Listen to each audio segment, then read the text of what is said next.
El Senado de la Nación conmovió. Para condenar a un hombre inocente, solo necesitan a una persona que diga algo en contra de un hombre para terminar condenado por no menos de 10 años a la cárcel o 15, como mi papá. Habló la hija y habla la mamá. Me contó de que porque estaba enojada con mi papá y de que esto no había sido así como había sido. Y ahora, desde la cárcel, habla el papá. Quiero volver a mi libertad, a mi vida, y no entiendo qué pasa, ¿por qué sigo acá? La mentira y la verdad.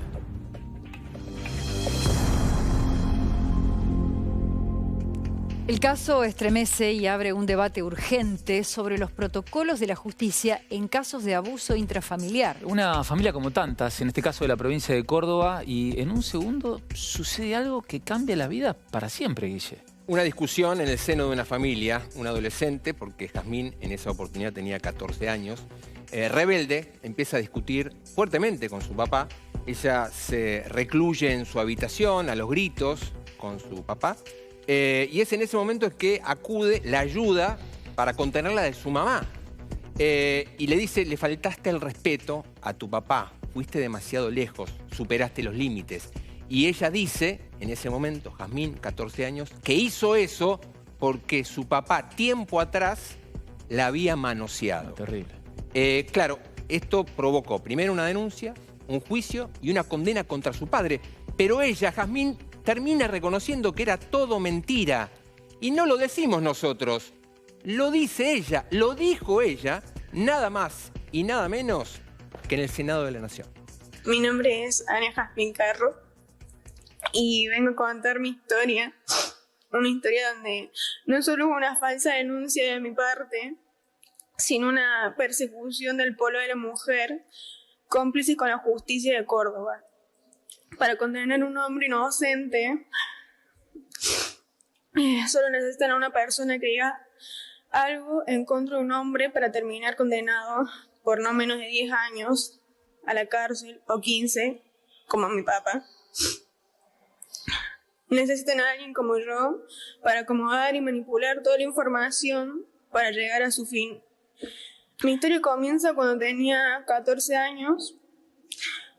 Empezando mi adolescencia, me agarró un enojo con mi padre y no quería límites, no toleraba un orden, y en el colegio y la sociedad me mostraba cada rato que yo era una mujer y ningún hombre debía decirme qué hacer. En esa época, una amiga, verdadera víctima, me contó un abuso que sufrió. Tomé su historia como propia para sacarme encima a mi papá. Le dije a mi mamá que él me había manoseado años atrás.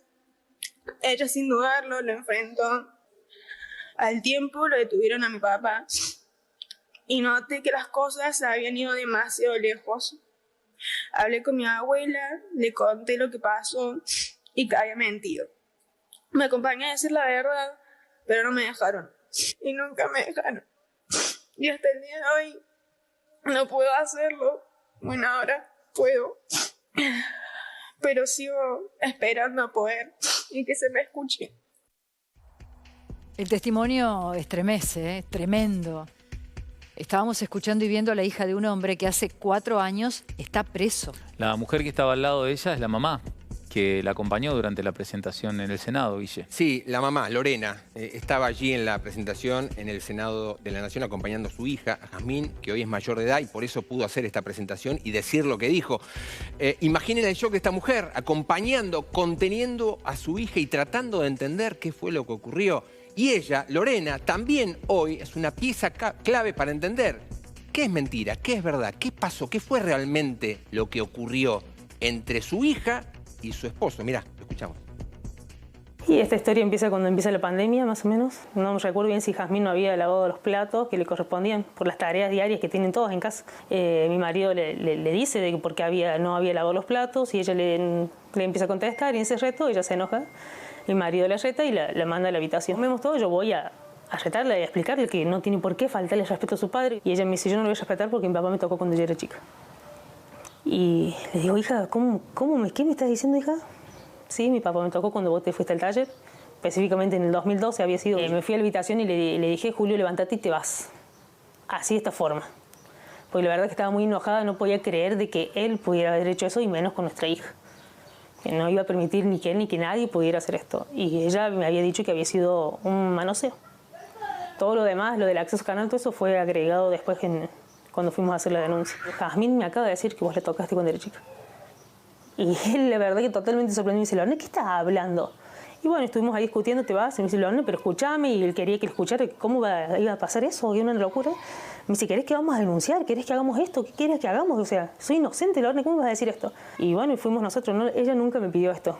Caemos en el polo de la mujer, fuimos los tres, le explico qué había pasado y a él lo apartaron.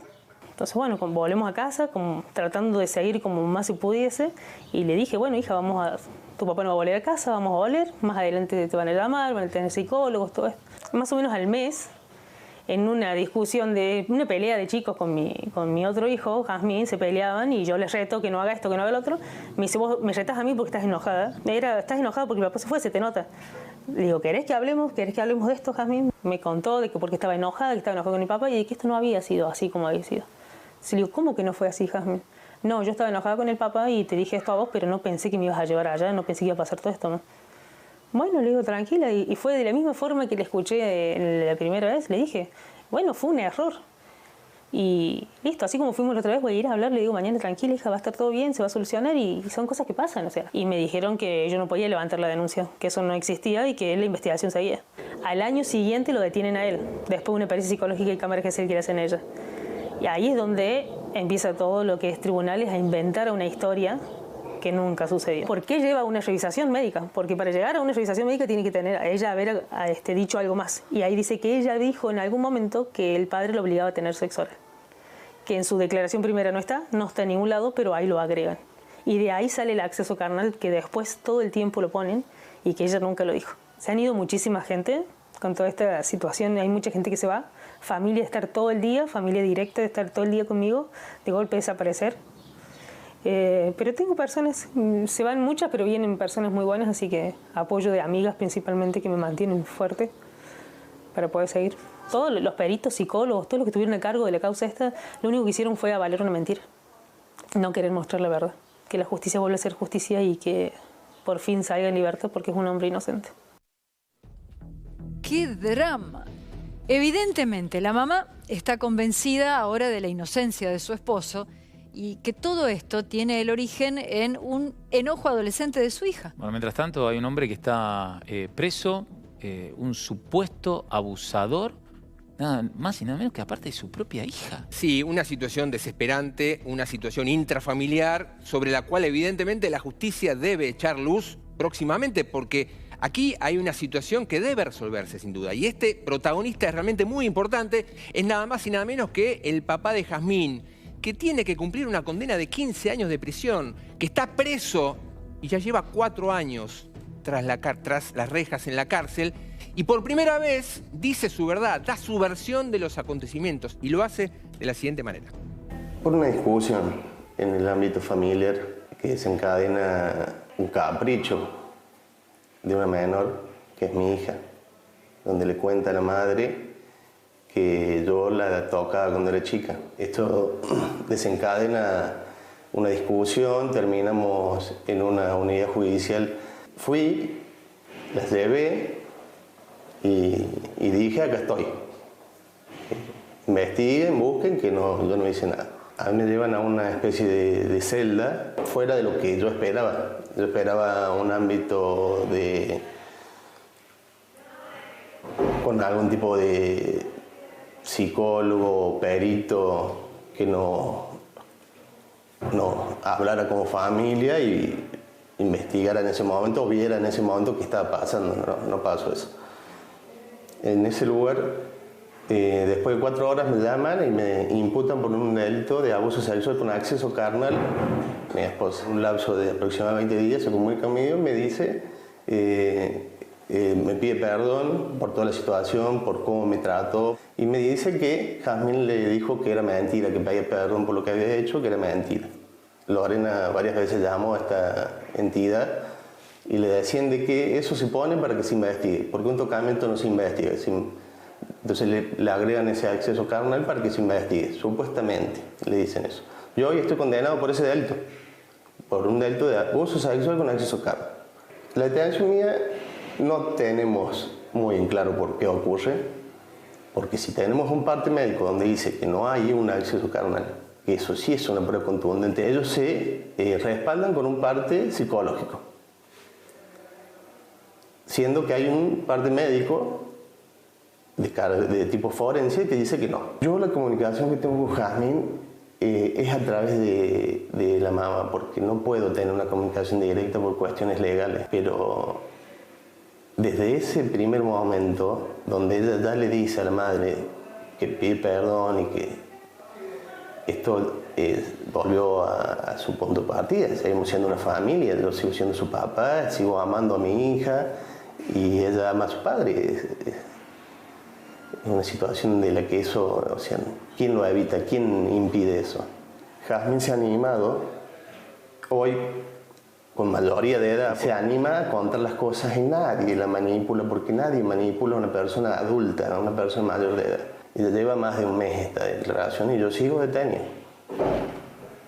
Y sin noticias, sin saber en qué situación estoy, qué pasa, si se está haciendo una revisión de causas, no tengo absolutamente nada, ninguna noticia. Quiero volver a mi libertad, a mi vida, y no entiendo qué pasa, ¿por qué sigo acá? Que no pase esto. Destruyeron una familia y no les importa y lo siguen haciendo y no pasaron 2 días. Hace casi 4 años que yo no estoy en contacto con... No veo a mis hijos, no me permiten ver a mis hijos. Soy inocente, sí, soy inocente. Desde el primer momento, tanto Julio como su esposa coinciden en que cuando Jazmín lo acusa por esa discusión, van voluntariamente a contar lo que sucedió. Es extremadamente extraño lo que ocurre en torno a este caso, que además, si la escuchás con atención a Jazmín, termina siendo una denuncia muy grave con respecto al funcionamiento de la justicia cordobesa. Bueno, eso es parte de la cuestión ahora, pero la verdad es que en el medio hay una familia que hace por lo menos 4 años está en una situación crítica y además muchos de los que tuvieron que participar en este proceso legal, más allá de lo que vaya a determinar después la justicia, otra vez, Guille, terminaron convenciéndose de la culpabilidad del padre en el proceso, mientras iban declarando, mientras iban observando distintas cuestiones, se convencieron de eso. Sí, y Julio Carro va contando, por primera vez lo hace, ¿no? Ante las cámaras de Telefe Noticias, que la situación se fue agravando, a pesar de que su hija, su propia hija, reconoce que fue mentira lo que dijo inicialmente. Y todo después va conspirando en el protocolo y en la justicia para que su situación siga siendo muy, muy complicada. Bueno, obviamente, la mentira o la verdad, ¿qué es lo que realmente se sabe hasta el momento? Y hay alguien que tiene mucho que ver en todo este proceso judicial, que es la Defensoría de la Víctima, Valeria Botti, Trotti, que estuvo trabajando desde el primer momento en este tema y puede aportar, obviamente, como defensora pública de la víctima, algo de luz sobre algo que parece una situación intrafamiliar realmente muy grave y sobre lo cual no se sabe demasiado. La escuchamos. Bueno, el caso es un caso largo y complejo en un sentido particular porque van todos juntos a hacer la denuncia. Entonces la madre cuenta esto en la denuncia y paralelamente a la niña le hacen lo que aquí se hace, un abordaje psicológico, y la niña esto corto que le dijo a la madre lo relata con más detalles, es decir, cuenta otros abusos, los circunscribe en tiempos, en cuándo habrían ocurrido, dónde habrían ocurrido, por qué no se animaba un poco, cómo estaba ella, estaba todo referido ahí en ese abordaje. La denuncia lo que generó es que haya una exclusión del padre del hogar y una restricción. Entonces el padre tenía que irse de la casa. Una testimonial de la madre, no de ella, sino de la madre, en abril, en donde refiere que habían tenido una discusión con Jazmín y que Jazmín le había manifestado de que era falso lo que había dicho pero lo dice la madre. Después de eso se designa lo que es una defensa pública que representa complementariamente a la niña en el proceso judicial. La progenitora no atendía el teléfono, le mandaban situaciones y ella no contestaba, entonces había como una serie de decretos que certificaban la dificultad que había de comunicarse con la progenitora para llevar adelante los actos procesales. Y en la pericia, en la primera entrevista, le dice a la psicóloga que estaba muy angustiada, que tenía mucho miedo, porque su padre había regresado a la vivienda y que nunca se había ido. Y había encuestas vecinales que daban cuenta de que la persona estaba dentro del domicilio, entonces se dispone la detención y ahí lo detienen al imputado. Y entonces en una de esas entrevistas, Jazmín dice, ¿y si yo me retracto? ¿Todo esto se termina? Y ahí está lo que es la diferencia entre una denuncia falsa y una retractación. Esta niña atravesó todas las instituciones judiciales sosteniendo su relato, pero le fue más fuerte. La madre le decía que ella no podía ir a jugar al vóley porque tenía que pagar el abogado del padre, que sus hermanitos no podían hacer tal cosa porque tenía que pagar porque el padre estaba detenido, que sus hermanitos no podían ver a su papá porque estaba detenido. O sea, esa niña de 15 años estaba cargando con la crisis familiar y yo le expliqué, Leo, que yo tenía la opinión de que no era conveniente que ella declarara en juicio, porque me parecía que iba a significar mayores costos para ella. O sea, yo creo que en base a la prueba, la hipótesis que predomina era la hipótesis de la acusación. Es el abuso sexual gravemente ultrajante, abuso sexual con acceso carnal, en concurso con promoción a la corrupción de menores. No se constata una penetración porque no era lo que se acusaba. No se estaba acusando por eso, sino por otra modalidad de abuso. Entonces, que también califica de ese modo. Entonces en el relato estaba esa modalidad de abuso y el abogado defensor tanto es así que dijo, bueno, no voy a pedir una defensa absoluta, no voy a pedir una absolución por todo, sino que voy a decir que solo por un abuso simple. O sea, no es que dijo no hubo nada. Acabas de escuchar todos los testimonios. El caso es gravísimo porque estamos hablando de un adolescente que en medio de una pelea con su papá le termina confesando a la mamá que la había abusado, van los tres a una dependencia pública, la justicia se hace eco de eso y años después Jazmín termina confesando todo lo contrario ante el Senado de la Nación. Ahora, todas las instancias en las cuales se llevó adelante la denuncia y las exposiciones de la madre, del padre acusado y preso y de la víctima, ahora supuesta víctima, se llevaron adelante en los lugares pertinentes, decíamos, en la justicia, en el Congreso de la Nación, en el Senado. Dice todo lo contrario. La menor da su testimonio para que se mejoren los protocolos, ella misma diciendo si esto le pudo pasar a mi papá, que no le pase a otro. Pero la verdad no la podemos saber porque no se puede tener una prueba de las acusaciones que acabamos de escuchar por el tipo del delito de que estamos hablando, el tipo de abuso. Absolutamente. Es una situación intrafamiliar sobre lo cual hay dos personas que pueden aportar algo de luz sobre lo ocurrido, que es Jazmín, cuando tenía 14 años, que primero dice una cosa, después dice que es mentira, y su papá Julio. Son las dos personas que pueden aportar elementos a lo que ya dijeron, a esta situación realmente muy grave. Como ustedes dicen, está en manos de la justicia, está en manos del Senado en este caso, que quiere endurecer penas para quienes realicen denuncias falsas. Bueno, todo este contexto hace que finalmente pueda saberse qué pasó hace 4 años entre Jazmín y su papá, que hoy está preso, 4 años de prisión lleva en la cárcel y va a cumplir todavía 11 más. Tiene 15 años de condena por este delito, así que habrá que esperar a ver si la justicia puede determinar qué pasó entre lo que dice Jazmín y lo que finalmente ocurrió con su papá. Gracias, Guille. A ustedes.